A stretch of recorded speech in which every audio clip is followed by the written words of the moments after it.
কিন্তু এখন দেখা যায় বাঙালি মুসলমান তারপরেও অন্তরের মধ্যে আল্লাহর প্রতি বিশ্বাস নাই, আল্লাহর প্রতি ভরসা নাই।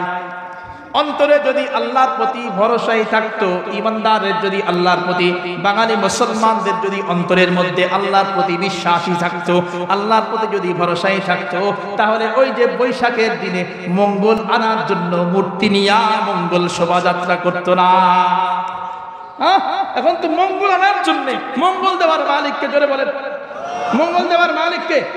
এখন মঙ্গল আনার জন্য কিছু মূর্তি সামনে নিয়ে এরপরে বৈশাখের ভিতরে বিশাল বড় বড় মিছিল করা হয়, দেখেন নাই আপনারা? তাহলে এক নম্বর কার ভয়, দুই নম্বর কোরআনের মহাব্বত। কিসের মহাব্বত বলেন?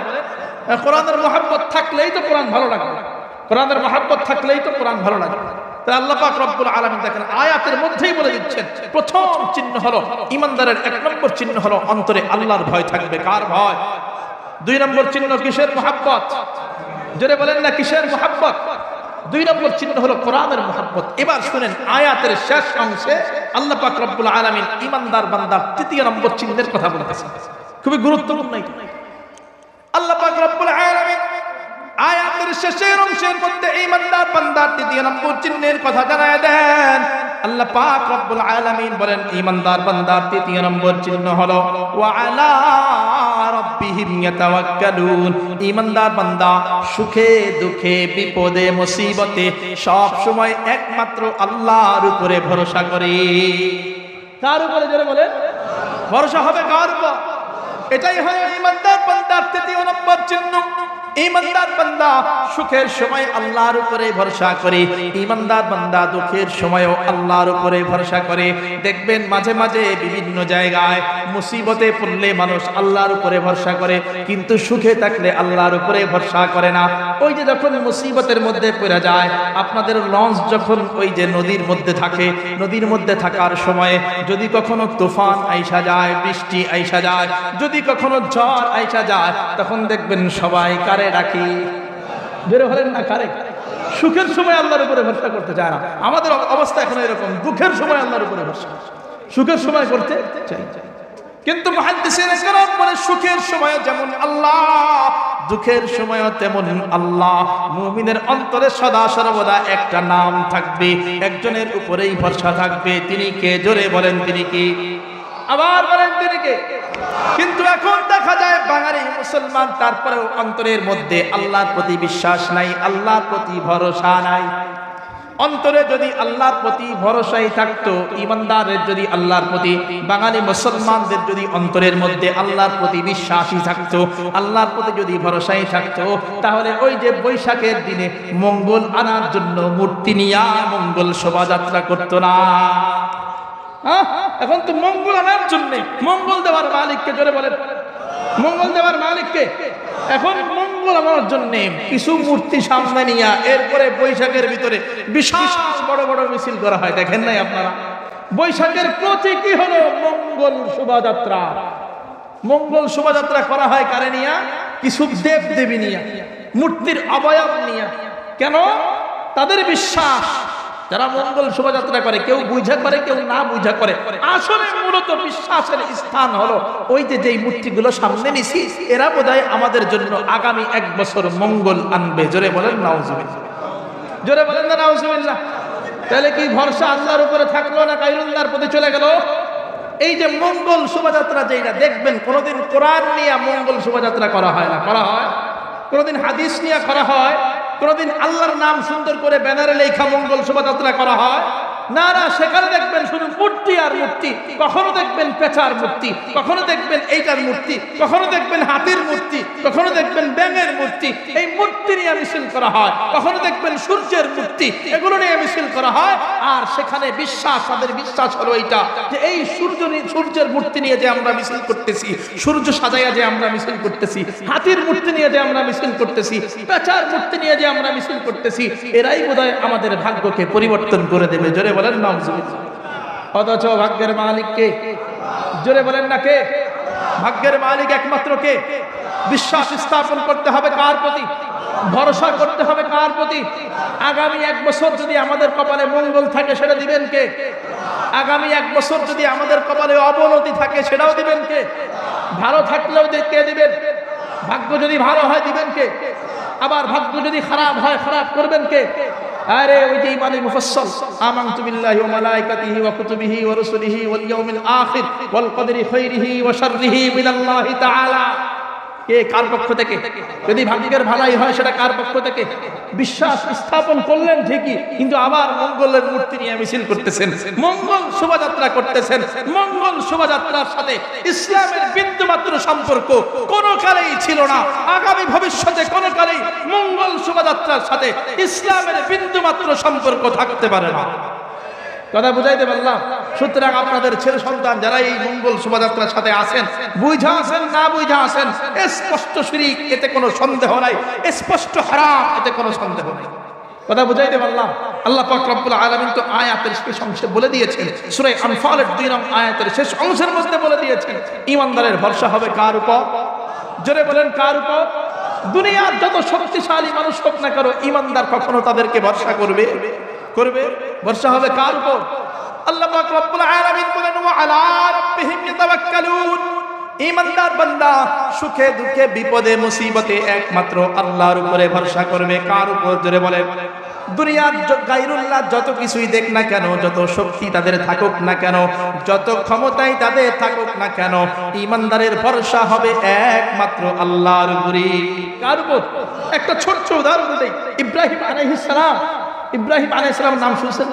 ইব্রাহিম আলাইহিস সালামকে যখন আগুনের একদম পাশে নিয়ে যাওয়া হয়েছে, ওই যে নমরুদের বাহিনী, নমরুদকে রব না মানার কারণে ইব্রাহিম আলাইহিস সালামের এই আলোচনা অনেক লম্বা আলোচনা, ওইদিকে আমি যাইতেছি না, আমার যতটুকু দরকার আমি ততটুকু বলতেছি। ইব্রাহিম আলাইহিস সালাম যখন নমরুদকে রব মানেই নাই, বলে দিছে, একদম স্পষ্ট চিত্তে বলে দিছে, না না, রব হওয়ার যোগ্য তুমি নও, তুমি রব হইতে পারো না। তখন তাকে আগুনে ফেলায় দেওয়ার জন্য শয়তানের পরামর্শ সাপেক্ষে বিশাল আগুনের কুণ্ডলী বানানো হয়েছে। আগুনের পাশে ইব্রাহিম আলাইহিস সালামকে যখন নিয়ে যাওয়া হয়েছে, ওইদিকে আল্লাহ পাক রব্বুল আলামিনের দরবারে অসংখ্য ফেরেশতা রাজাই হাজির।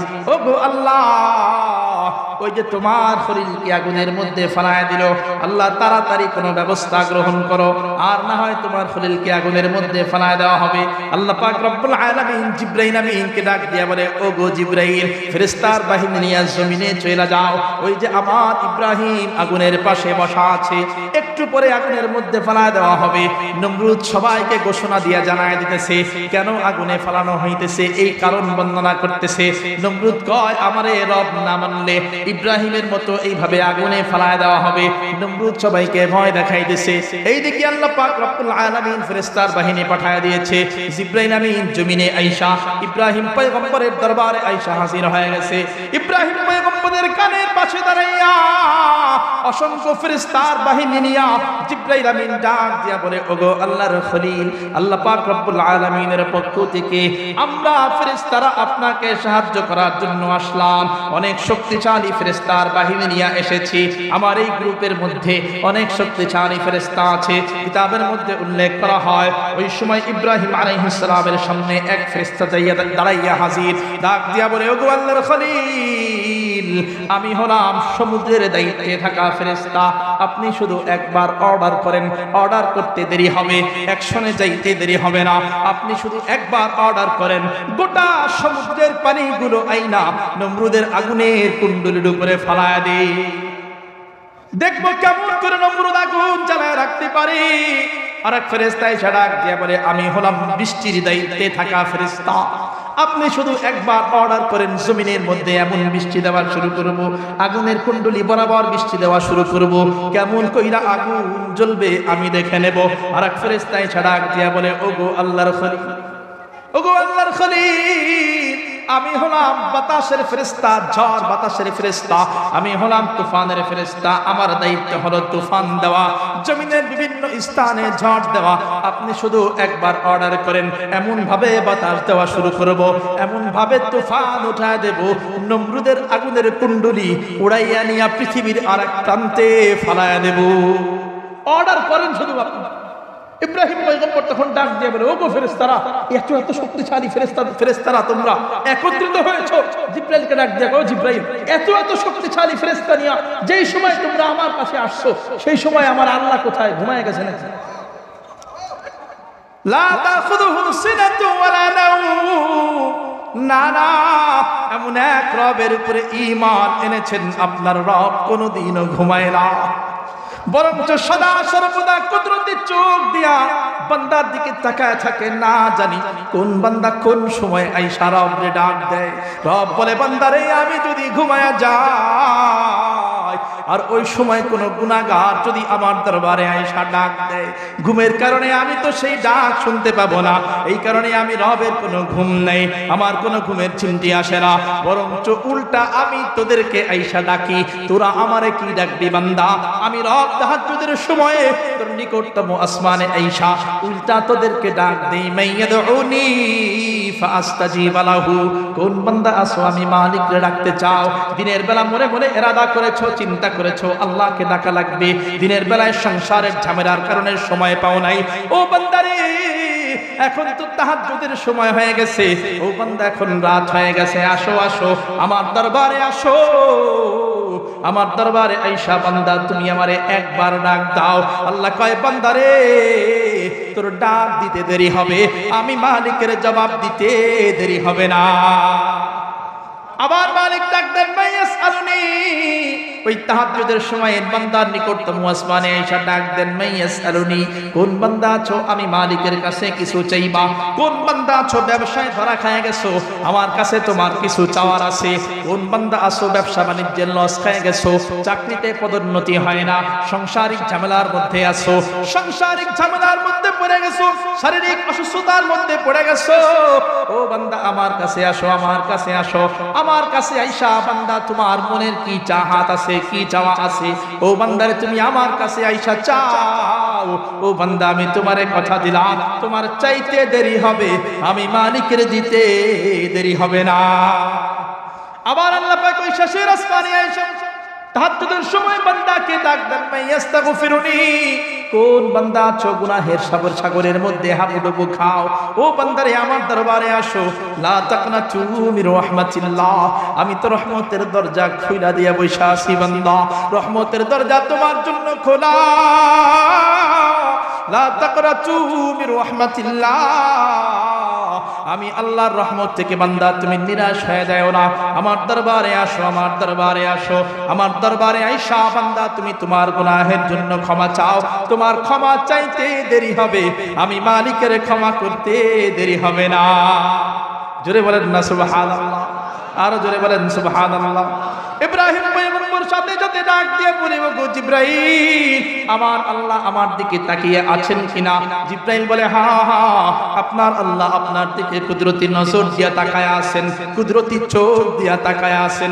বলে, আমি আগুনের কোন পাশে আছি, আমার আল্লাহ দেখতেছেন কিনা? বলে, হ্যাঁ হ্যাঁ, আপনার আল্লাহ দেখতেছেন, আপনি আগুনের কোন পাশে বসা আছেন। সাথে সাথে ইব্রাহিম পয়গম্বর ডাক দিয়া বলে, ওগো জিবরাইল শোনো, আমার আল্লাহ যদি আমাকে দেখেই থাকেন, আমার আল্লাহর কুদরতি চোখ যদি, কুদরতি নজর যদি আমি ইব্রাহিমের দিকেই থাকে, তাহলে শোনো, দুনিয়ার কোনো সাহায্যকারী আমার দরকার নাই, দুনিয়ার কোনো ক্ষমতাসীন ব্যক্তির সাহায্য আমি ইব্রাহিমের প্রয়োজন নাই। তোমরা যারা ক্ষমতাসীন ফেরেশতা আছো, আসমানের কোনো ক্ষমতাসীন ফেরেশতার সাহায্য আমি ইব্রাহিমের জন্য কোনো দরকার নাই, বরং হাসবি আল্লাহ ওয়া নি'মাল ওয়াকিল, আমি ইব্রাহিমের জন্য একমাত্র আমার আল্লাহ যথেষ্ট। ইয়াকি মিসলে খলিলাতিশ নশিনি, ইয়াকিন আল্লাহু মাস্তিহি খুদ গুজিনি, ইয়াকিন আল্লাহু মাস্তিহি খুদ গুজিনি। তাহলে বুঝা থাকলে বলেন, ইব্রাহিম পয়গম্বর আগুনের পাশে বৈশা ভরসা করেছেন কার উপরে? জোরে বলেন কার? দুনিয়ার কোন ক্ষমতাশীল ব্যক্তির কোন সাহায্য চান নাই, আসমানের ফেরেশতারা এসেছে সাহায্য করার জন্য। ইব্রাহিম পয়গম্বর স্পষ্ট ফেরায় দিয়েছেন, যারে যা, ও ফেরেশতারা তোমাদের কোনো প্রয়োজন নেই, বরং হাসবি আল্লাহ ওয়া নি'মাল ওয়াকিল, আমি ইব্রাহিমের জন্য একমাত্র আমার আল্লাহই যথেষ্ট। আল্লাহ পাক রব্বুল আলামিন সেটাই বুঝায় দিয়েছেন। ঈমানদার বান্দার তৃতীয় নম্বর চিহ্ন হলো ওয়া আলা রাব্বিহিম ইয়াতাওয়াক্কালুন। ঈমানদার বান্দা মুসিবতে পড়া আগুনের পাশে বৈশা ভরসা করবে কার উপরে?